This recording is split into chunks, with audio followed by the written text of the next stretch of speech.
हरे कृष्ण. साधूची लक्षणे काय आहेत? श्रीमद भागवतम स्कंद 3 अध्याय 25 श्लोक क्रमांक 21 मध्ये सांगितलेलं आहे. तितिक्ष्वः कारुणिकः सुहृदः सर्वदेहिनां अजातशत्रव शांता साधव साधुभूषणा. तितिक्ष्व म्हणजे साधू हा सहनशील असतो. तो कोणत्याही परिस्थितीमध्ये स्वतःची सहनशीलता बाळगून असतो.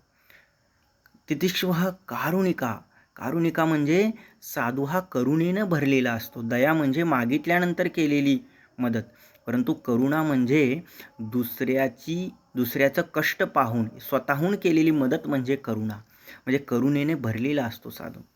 तितिक्ष्वः कारुणिका. सुहृद या शब्दाचा अर्थ आहे जो प्रत्येकाशी मैत्रीभाव बाळगून असतो. सुहृद सर्व देहिनाम, सर्व जीवांशी.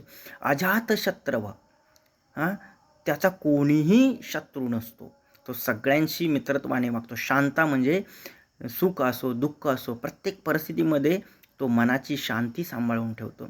साधव साधुभूषण, तो आपलं जे जीवन आहे शास्त्रानुसार जगत असतो. असे साधूचे सर्वच गुण काय आहेत? दिव्य आहेत. आणि हे सर्व गुण श्रीमद भागवत वाचल्यानंतर व्यक्तीमध्ये येऊ शकतात आणि प्रत्येक व्यक्ती साधू बनू शकतो. हरे कृष्ण.